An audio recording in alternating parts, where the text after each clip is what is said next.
ప్రభునందు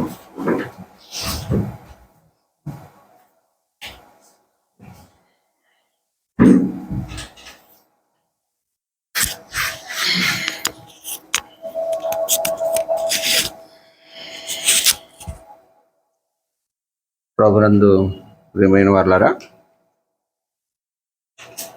నూతనంగా ప్రారంభించబడినటువంటి ఈ సంఘ సాక్ష్యం తన మహాకృప చేత వర్ధిల్ల చేసి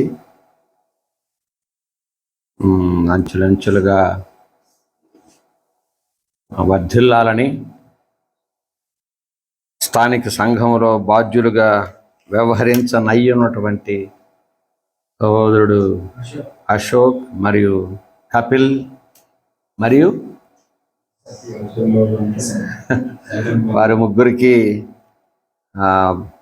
ప్రభువైన యేసుక్రీస్తు వారి ఘనమైన నామములో అభినందనలు తెలియజేస్తూ, ప్రభు మీ పరిచర్యను, మీ ఆశను దీవించాలని ఆ జిల్లాలో సంఘాలన్నీ కూడా ప్రార్థించేదానికి సిద్ధంగా ఉన్నాయి. ప్రార్థిస్తాం కూడా.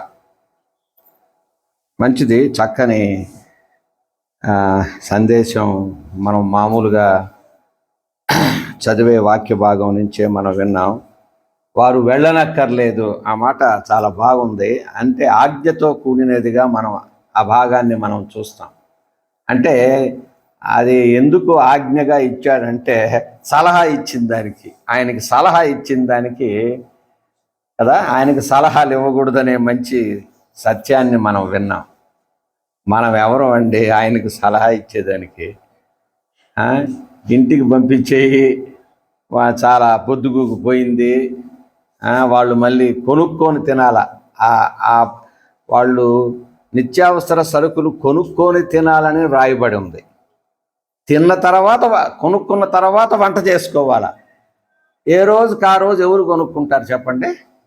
ఏ రోజుకి ఆ రోజు కొనుక్కునేది ఎవరు? అందరూ పనులకు పోయేవాళ్ళు. మామూలుగా నెల జీతగాళ్ళు నెలకు ఒకసారి సరుకులు తెచ్చి ఇంట్లో పెట్టుకుంటారు.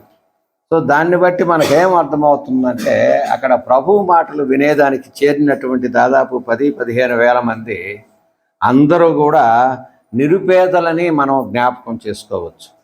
దేవుడు ఆయన గ్రంథపు చుట్టలో, లూకా సువార్త 4వ అధ్యాయంలో చెప్పబడిన ఆయన గ్రంథపు చుట్టను తెరవగా వెంటనే ఆయనకు యెషయా గ్రంథం ఇవ్వబడిందని మనం చూస్తున్నాం కదా.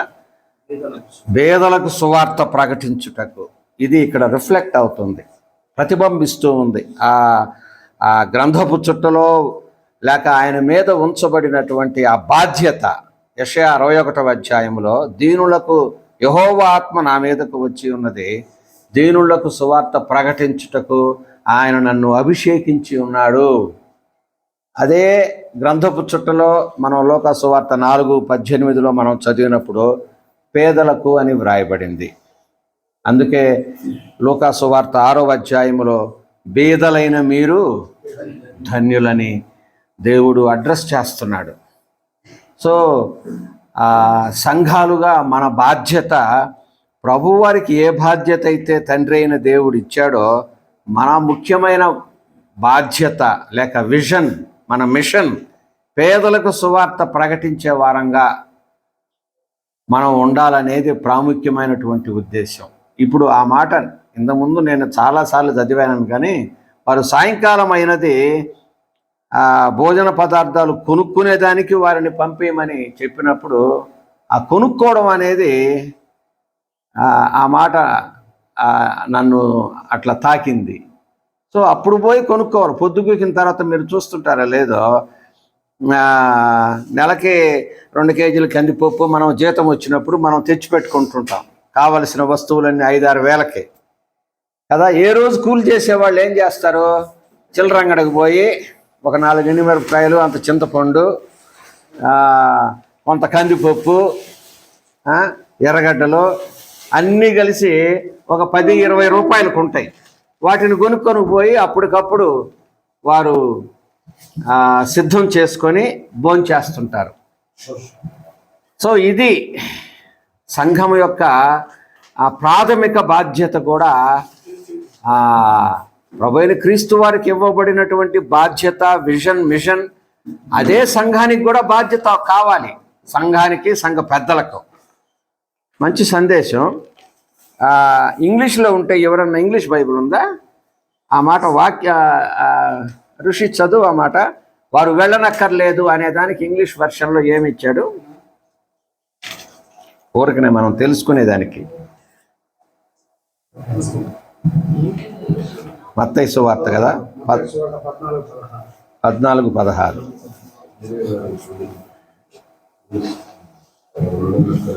But Jesus said unto them, they need not depart. They need not depart.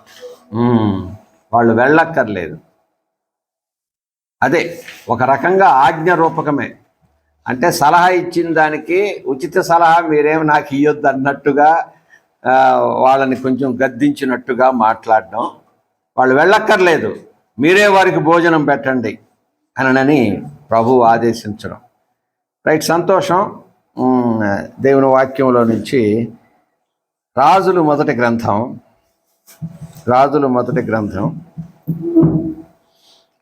5వ అధ్యాయము, పలమనేరులో 13వ వచనం, 5:13 మనం ధ్యానం చేశాం.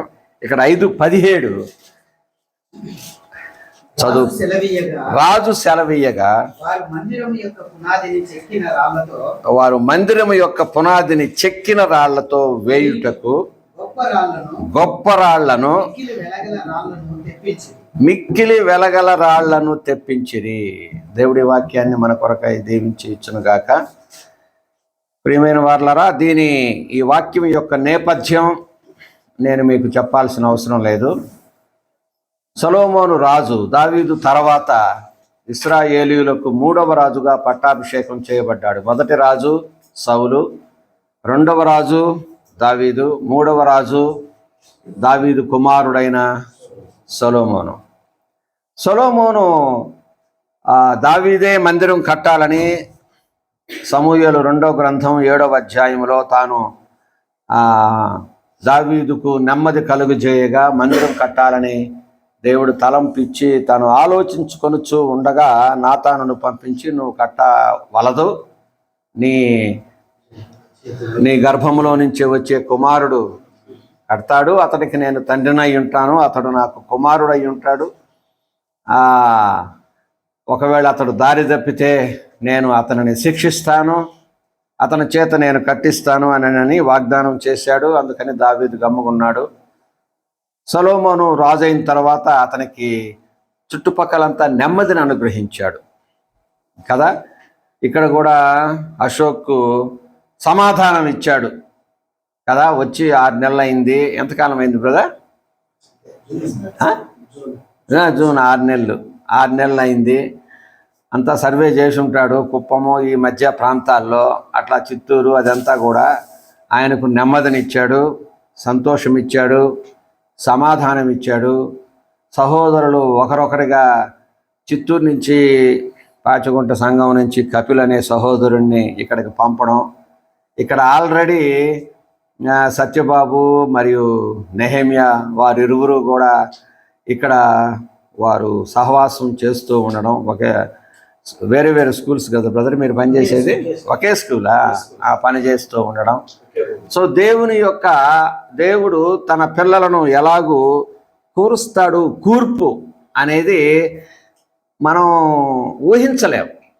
మనం ఎవరిని అనుకున్నామా? అశోక్ ఇక్కడ వస్తాడనుకున్నామా?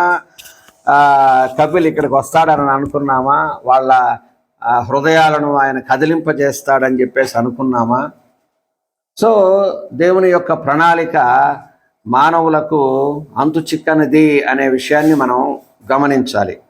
సరే, ఇక్కడ రాజైన సొలొమోను మందిరం కట్టేదానికి పూనుకున్న తర్వాత అతని స్నేహితుడైనటువంటి హీరాము చాలా సహాయపడే మూడ్లో వారిద్దరూ సంబంధ బాంధవ్యాలు నెరుపుతూ ఉన్నారు. ఈయన ఏది చెప్తే అది ఎస్ అనడం, ఇశ్రాయేల్ రాజు సొలొమోను ఏదడిగితే అది ఎస్ అనడం. ఎందుకంటే దావీదు కూడా ఈ హీరాము రాజుకు స్నేహితుడుగా ఉన్నాడు. సో ఆయన కుమారుడైన సొలొమోను ఇజ్రాయేలుకు రాజుగా కావడం చాలా సంతోషం వేసింది హీరాముకు.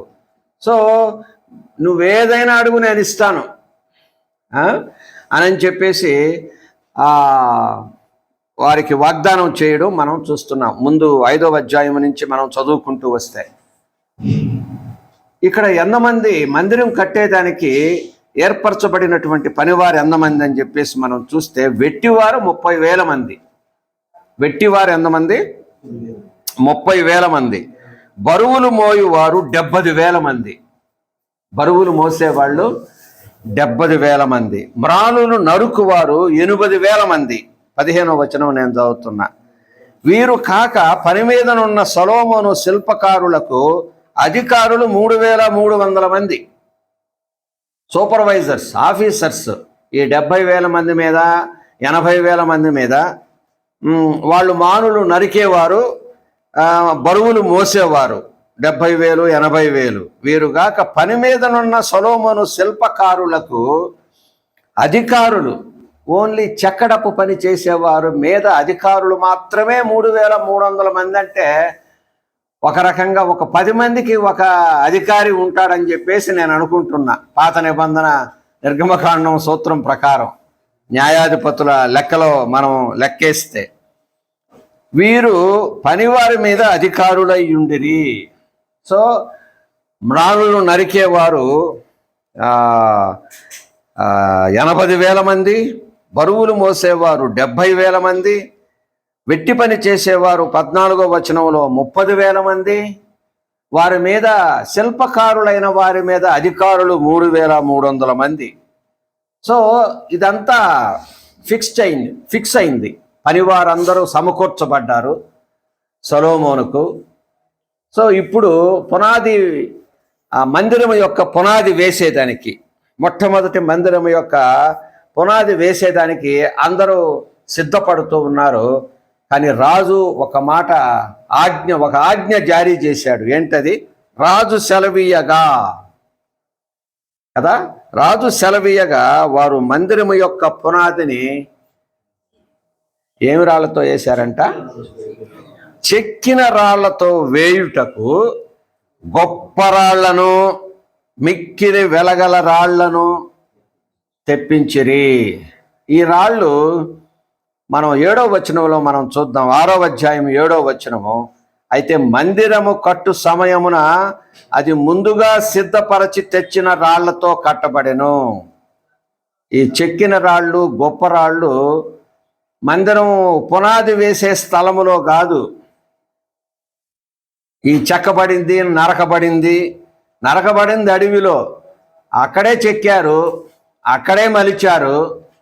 మందిరం దగ్గర ఎటువంటి శబ్దము, సుత్తి, గొడ్డలి మొదలైన ఇనుపు పనిముట్ల ధ్వని ఎంత మాత్రమునో వినబడలేదు. ఇక్కడ మనకేమర్థమవుతుంది? ఇప్పుడు అశోక్ ఈయన నరకబడింది ఎక్కడ?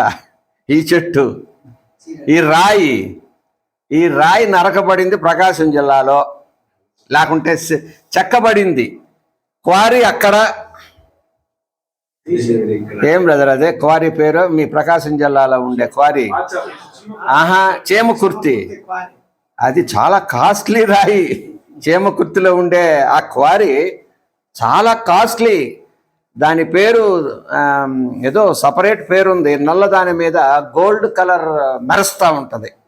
చేమకుర్తిలో ఉండే గ్యాలక్సీనో ఏదో ఉంది. సో అక్కడ చెక్కారు ఇన్ని. అక్కడ ఆ క్వారీలో చెక్కబడితే ఇక్కడ పునాది రాయిగా ఉపయోగపడుతున్నాడు. ఎక్కడ అంటే దీని అర్థం మనం ఏం అర్థం చేసుకోవాలంటే, ఒక సంఘములోనో లేక ఒక క్వారీలో చెక్కబడిన రాళ్ళు ఎలాగైతే ప్రకాశం జిల్లాలో చెక్కబడిన విలువగల, మిక్కిలి విలువగల, గొప్ప శ్రేష్టమైన రాయి, చెక్కబడిన రాయి వీకోటలో పునాది రాయిగా వేయబడుతూ ఉంది. పాచిగుంటలో చెక్కబడినటువంటి కపిల్, సో అది ఒక సూత్రం. ఇక్కడ పునాది రాయిగా వేయబడతా ఉంది. ఇది ఆల్రెడీ చెక్కు ఉండాలి. ఇక్కడ పునాది రాయిగా ఇక్కడ తీసుకొని వచ్చి ఇక్కడ చెక్కేది కాదు. సో పునాది వేసేదానికి ఎందుకు గొప్ప రాళ్ళు మిక్కిలి వెలగల రాళ్ళు ఎందుకు? ఒక్క రాయి వేస్తే సరిపోదా? ఎందుకంటే మనం యెషయా గ్రంథం ఈరోజు మేము చిత్తూరు అసెంబ్లీలో కూడా జ్ఞాపకం చేసుకున్నాం.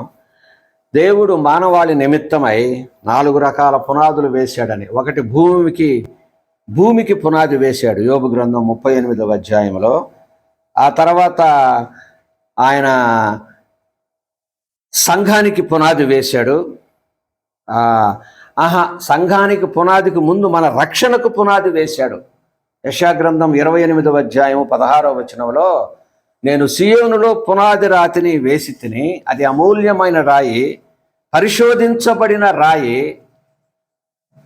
దాని యందు విశ్వసించిన వాడు కలవరపడడు. నీతి న్యాయము, నీతి అనే కొలనూలు, న్యాయం అనే మట్టపు గుండు అని రాస్తాడు. ఆ రాయికి అది పరిశీలించబడిన రాయి. మన రక్షణ నిమిత్తమై, అంటే ప్రభువైన యేసుక్రీస్తును ఆయన టెస్ట్ చేశాడు. ఈయనను రక్తమాంసములో అమర్చి నేను లోకానికి పంపితే ఈయన ఆ గాయముల ఒత్తిడి తట్టుకొని నిలబడగలడా?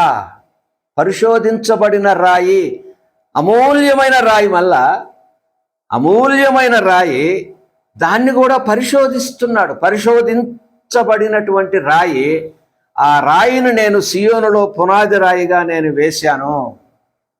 ఆ రాయి యందు విశ్వసించువాడు కలవరపడడు కదా. అప్పుడు మనం కలవరపడుతున్నామా? ఒకసారి ప్రభువునందు విశ్వసించాం, యేసుక్రీస్తు మరణ పునరుద్ధానములలో మనం విశ్వసించాం. మనం ఏనాడైనా విశ్వసించిన నాటి నుంచి, నాకైతే ఇప్పుడు నేను 81లో నేను ప్రభువునందు విశ్వసించాను. ఆ తర్వాత ఏనాడు కూడా ఆ రక్షకుని మించినటువంటి రక్షణ మార్గం నాకెక్కడా కనపడలా. అందుకే సమరయ స్త్రీతో కూడా ఆయన ఒక మాట అంటాడు 4వ అధ్యాయంలో, నేనిచ్చే నీళ్లు త్రాగువాడు ఇక ఎన్నటికీ దప్పికొనడు. ఆయన ఇచ్చే నీళ్లు మనం త్రాగాం, ప్రభుకు స్తోత్రం. మనం ఇక ఎన్నడూ కూడా, అంటే ఆత్మీయ దప్పిక మనకి ఇక ఎన్నటికీ రాదు. ఎందుకంటే అది పరీక్షించబడిన రాయి, అమూల్యమైన రాయి. ఆయన కార్చిన ఆ రాయి ద్వారా వచ్చినటువంటి స్రవం, పేతురు అంటాడు 1వ అధ్యాయం 19వ వచనంలో, అమూల్యమైన రక్తము చేత మనం విమోచించబడితమని మీరు ఎరుగరా అని అంటాడు. సో ఇక్కడ మనం జ్ఞాపకం చేసుకోవలసింది, రాజు సెలవిచ్చాడు, రాజు ఆజ్ఞాపించాడు కదా. మనం విలువగల రాళ్ళు, పునాది రాళ్ళుగా తీసుకొని రావడంలో గొప్ప రాళ్ళు, మిక్కిలి విలువగల రాళ్ళు ఎందుకు పునాది రాళ్ళుగా మందిరం వేస్తున్నారంటే, మందిరం పైన కట్టుతారు కదా, మందిరం పైన కట్టబడుతూ ఉంటారు. కట్టబడుతూ ఉన్నప్పుడు బరువు పెరుగుతుందా లేదా? ఇప్పుడైతే పిల్లర్స్ వేస్తున్నారు, పిల్లర్స్ మీద బీములు వేస్తున్నారు, తర్వాత స్లాబ్ వేసేస్తారు. ఆ రోజుల్లో మందిరం కట్టాలంటే పునాది మీదంతా బాగా మంచి గొప్ప రాళ్ళు, బలమైన రాళ్ళు, విలువగల రాళ్ళు. ఎందుకంటే పైన ఉన్నటువంటి రాళ్ల బరువంతా కూడా కింద రాళ్ళు తట్టుకోవాలా. ఇప్పుడు ఒక్కోసారి మీరు మేసన్ని గోడ పెట్టేటప్పుడు మనం పరీక్ష చేస్తే, ఒకవేళ కట్టురాయి అయినా సరే దాంట్లో మెత్తని పార్ట్ కొన్నిటిలో ఉంటుంది. మరి ముఖ్యంగా ఈ గ్రానైట్ రాళ్లలో కాకుండా తెల్లగా ఉండే రాళ్ళు కొన్ని ఉంటాయి, ఊరినే సుత్తితాట కొడితే అటు వెళ్ళిపోతుంటాయి. సో బరువు పెరిగే కొంది పైన కింద బరువును తట్టుకోగలగాల, బరువంతా మొయ్యగలగాల. అందుకు విలువగల రాళ్ళు, గొప్ప రాళ్ళు. కానీ ఆ బరువు మోసేది, కింద బరువు మోస్తున్నదనే ఆ భావన ఎవరికి కనబడదు. కనిపిస్తుందా?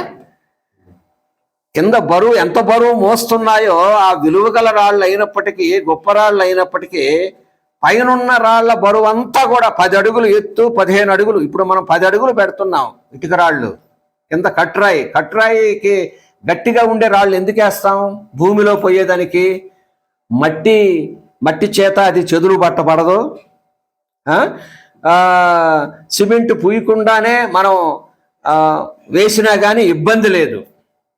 సో ఎన్ని శ్రమలు వచ్చినా, ఎన్ని చెదలో దానికి పట్టినా కానీ ఆ రాతిని తినలేవు.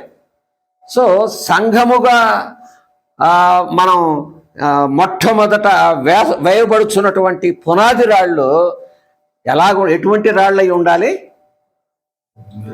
గొప్ప రాళ్ళు, విలువగల రాళ్ళు,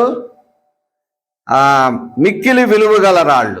అటువంటి రాళ్ళు తీసుకొని రమ్మని రాజు సెలవిస్తున్నాడు. దేవుడైన యెహోవా సెలవిచ్చుచున్నాడు. మందిరము కట్టే ప్రారంభంలో మనం ఎటువంటి రాళ్లను కదా, ఇప్పుడు ప్రకాశం జిల్లాలో చెక్కబడిన విలువగల రాయి ఇక్కడ పునాది రాయిగా, వీకోటలో పునాది రాయిగా, తిరుపతిలో చెక్కబడిన రాయి, తిరుపతిలో చిత్తూరులో చెక్కబడిన రాయి కుప్పంలో పునాది రాయి. అలాగూ చిత్తూరులో చెక్కబడిన రాయి, ఈ రాయి పలమనేరులో పునాది రాయి. అవునా కాదా? చిత్తూరులో చెక్కబడిన రాయి పాచిగుంటలో పునాది రాయి. చూసారా? చెక్కబడింది ఒక దగ్గర పునాది రాయిగా. సో ఇక్కడ మనం చెక్కబడిన మలచబడిన రాళ్ళన్నీ కొంతకాలానికి పునాది రాళ్ళుగా ఉండాలా లేదా?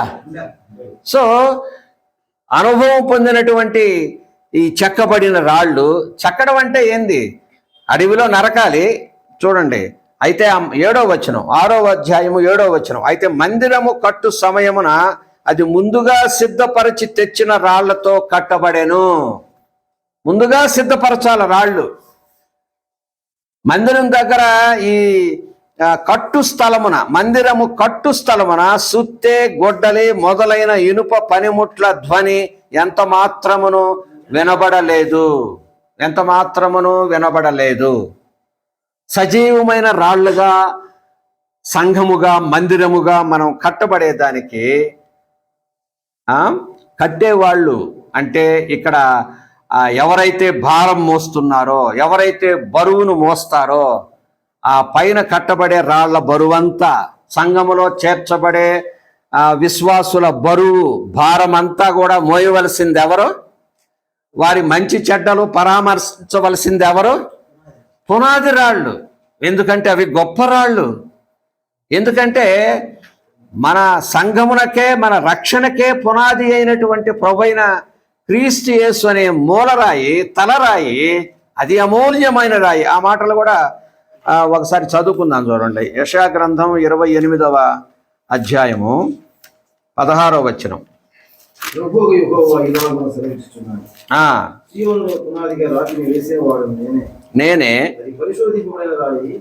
నేనే సియోనులో రాతిని పునాది రాతిగా వేసింది నేనే. అది పరిశోధింపబడిన రాయి, టెస్టెడ్ స్టోన్. టెస్టెడ్ మనం ఒక్కొక్కసారి ప్యాకెట్స్లో వస్తుంటుంది, క్వాలిటీ టెస్టెడ్. Okay, tested. ఎందుకంటే క్వాలిటీ, క్వాంటిటీ టెస్టెడ్. సో యేసు ప్రభువును ఆయన పునాది రాతిగా, రక్షణకు పునాదిగా, ఇక్కడ నేను చెప్పబోయేది సంఘమునకు పునాది. కొరింథీయులకు రాసిన పత్రిక 3వ అధ్యాయం 10వ వచనములు అంటాడు పౌలు. ఏమంటాడు? నేర్పరి అయిన శిల్పకారునిగా నేను పునాది వేసి తిని, ప్రతివాడు ఆ పునాది మీద ఎలాగూ కట్టుచున్నాడో జాగ్రత్త పడాలంటాడు. ఎటువంటి రాయినే తీసుకొని వచ్చి ఈడ విలువగల రాళ్ల మీద పెట్టకూడదు, కుదరదు. అలాగ పెట్టకూడదు కూడా. మనం దాన్ని పొలంలోనే టెస్ట్ చేయాలి, క్వారీలోనే. ఈ రాయి విలువగల రాళ్ల మీద పెట్టబడేదానికి తగిన రాయా అనని మనం టెస్ట్ చేయాలి. చదవండి, అది పరిశోధింపబడిన రాయి, అమూల్యమైన తలరాయి, బహుస్థిరమైన పునాది అయిన బహుస్థిరమైన. చూడండి, వీటినన్నిటినీ, ఈ ఫ్రేజెస్ అన్నిటినీ మనం కానీ వివరిస్తే బహుస్థిరమైన పునాది అయిన మూలరాయి అయి ఉన్నది. ప్రభు అయిన క్రీస్తు గురించి ప్రవక్త అయిన యెషయా ఆయన మాట్లాడుతున్నాడు. విశ్వసించువాడు కలవరపడడు. చూసారా, కలవరపడొద్దని కూడా ప్రభు వారు చెప్తున్నాడు. మీ హృదయములను కలవరపడనీయకుడి, నేను వెళ్ళి మీకు స్థలములు సిద్ధపరచులాగున నా తండ్రి యొద్ద అనేక నివాసములు కలవు. మనం ఎవరన్నా యేసు ప్రభువుని నమ్మిన దానికి కలవరపడుతున్నామా? విశ్వసించిన వాడు కలవరపడడు, సిగ్గునందడు. ఇంకొక దగ్గర వ్రాయబడింది, సిగ్గునందడు. We never shy to testify Jesus.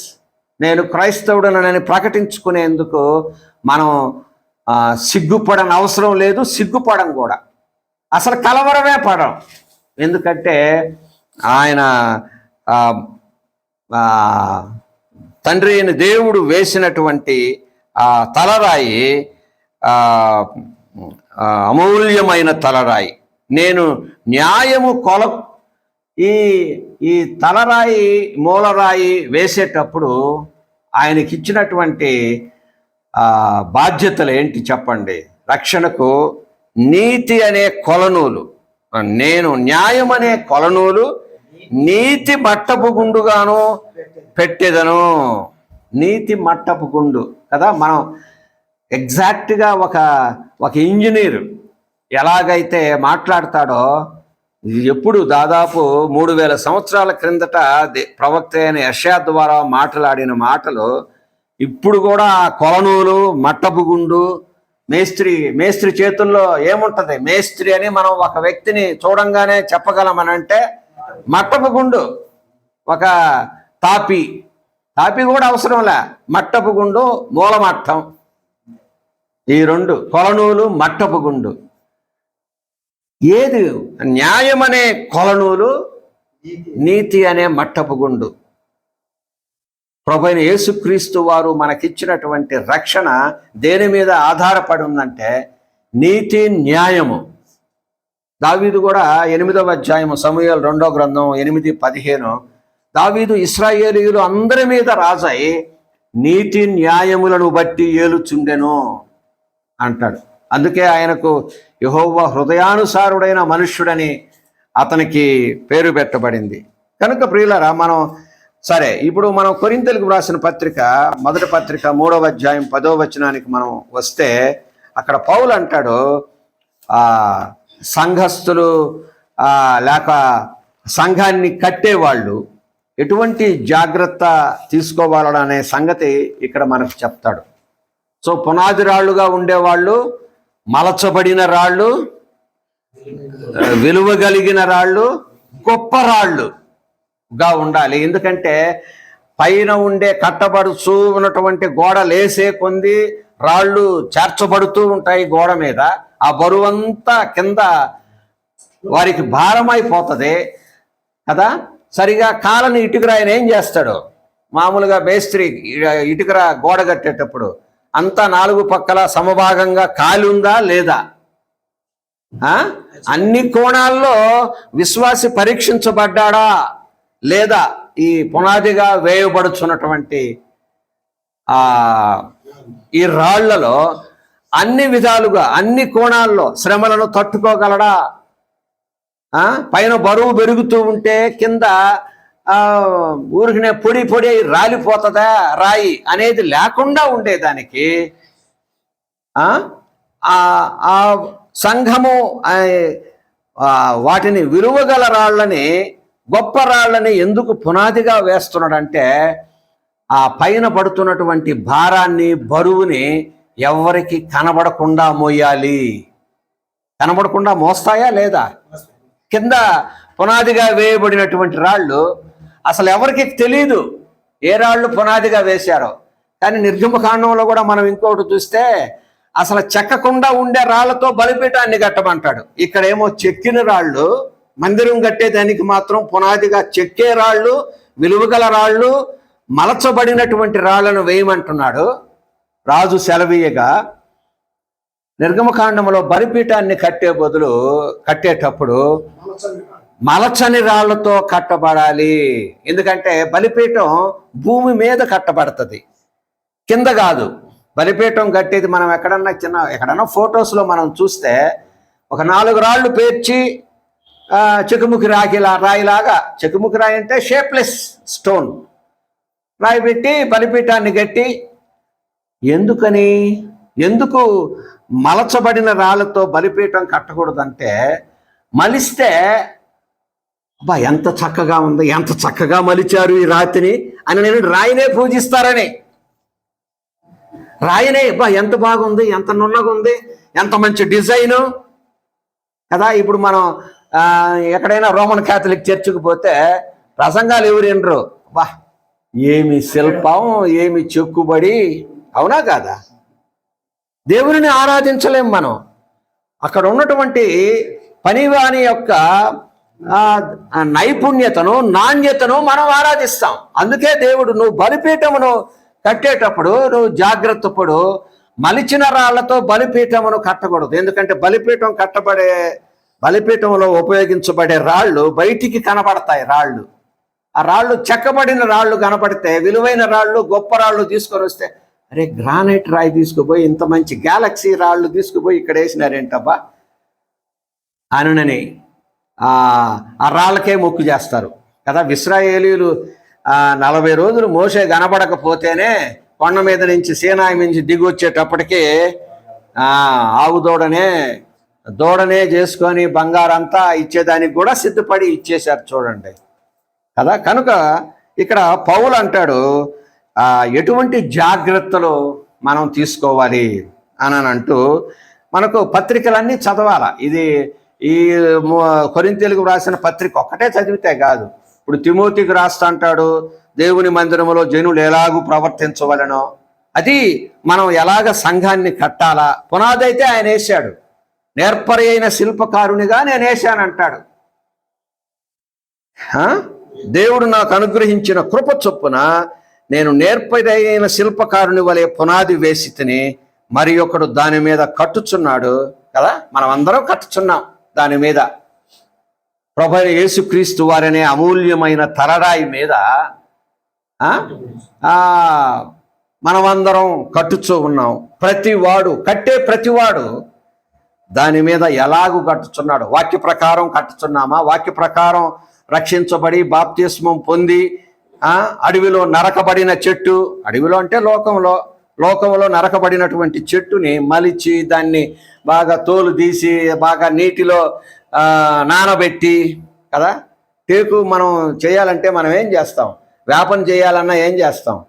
అడవిలో కొట్టి ఒక 6 నెలలు ఎండకి ఎండబెట్టి, వానకి ఎండకి తడిసిన తర్వాత, ఆరిన తర్వాత అప్పుడు మనం కోస్తాం దాన్ని. సీజనింగ్ అయిన తర్వాత కోస్తాం. అటువంటి దానిని తీసుకొని వచ్చి మనం ఆ జాగ్రత్తను మనం తీసుకోవాలి. సంఘాన్ని కట్టేటప్పుడు ప్రతివాడు దాని మీద ఎలాగూ కట్టుచున్నాడో జాగ్రత్తగా చూసుకోవాలంట. వచ్చేసినారా సంఘానికి, వాళ్ళు వచ్చినారా, వీళ్ళు వచ్చినారా, చాలా సంతోషం, రండి మన సంఘం నిండిపోతుంది, రండి. జాగ్రత్తలు తీసుకోవాలా.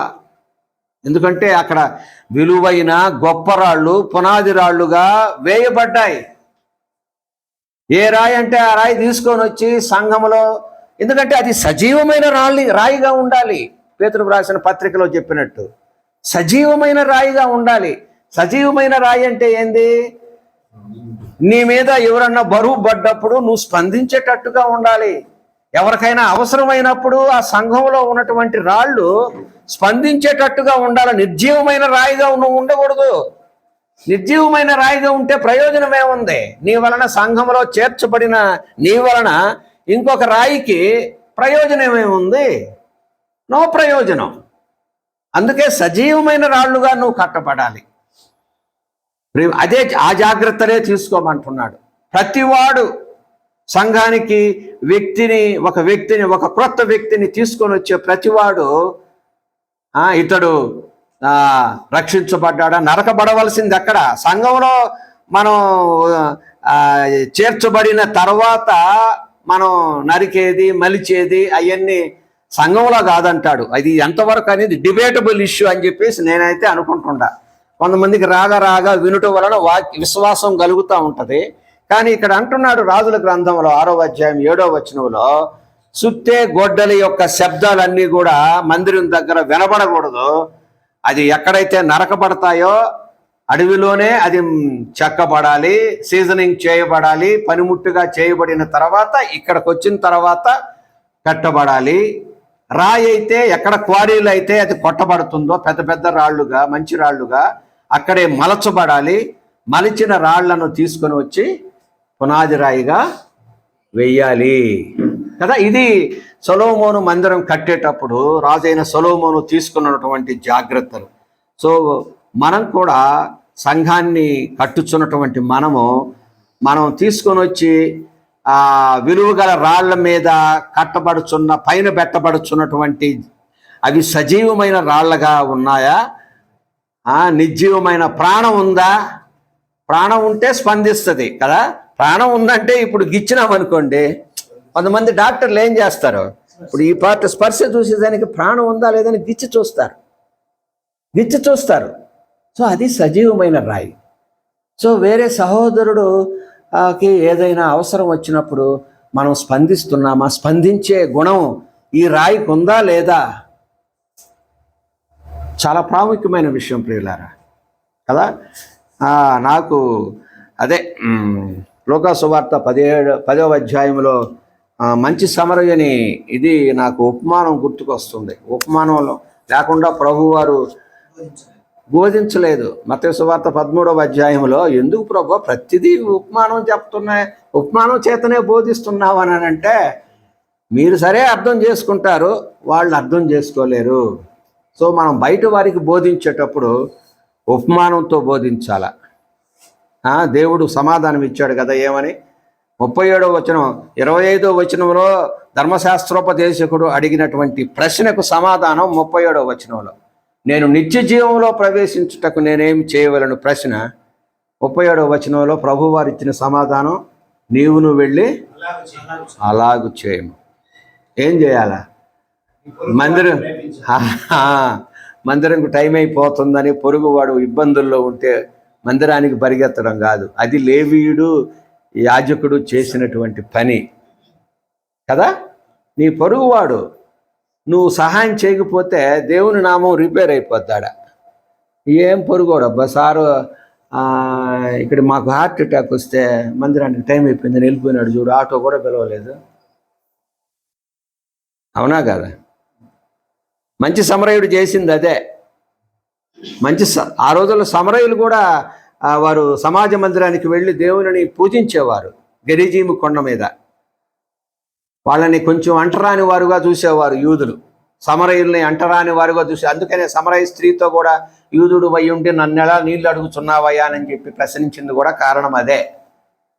మీరేమో యెరూషలేములో మీరు మొక్కుతారు, మేమైతే ఈ కొండ మీద మొక్కుతాము, గెరిజీము కొండ అని చెప్పినందుకు, అమ్మా ఆ కొండ లేదు ఈ కొండ లేదు, ఆత్మచేత దేవుని ఆరాధించే సమయం వచ్చి ఉన్నది, ఇప్పుడు వచ్చే ఉన్నది అని ప్రభు సెలవిచ్చాడు.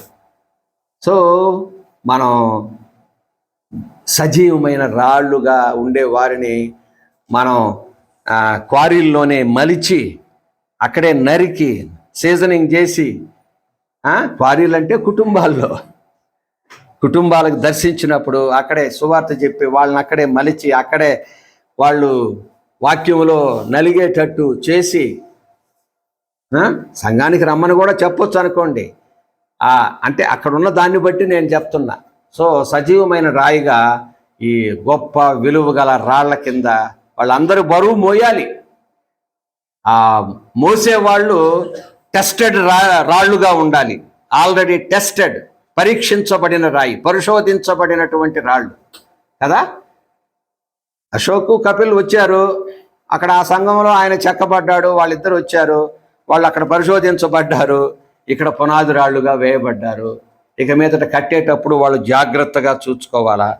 పౌలు చెప్పినట్టు ప్రతివాడు జాగ్రత్తగా కట్టునట్లు చూసుకొనవలెను కదా. అలాగూ ఈ సంఘం జాగ్రత్తగా కట్టబడుచు సజీవమైన రాళ్ళుగా ఈ మందిరంలో చేర్చబడుతూ అనేక మందికి రక్షణ వాక్యంలోనికి నడిపించేటట్టుగా ఈ సంఘం ఉండాలని ప్రభు పేరట కోరుతూ మనవి చేస్తూ నేను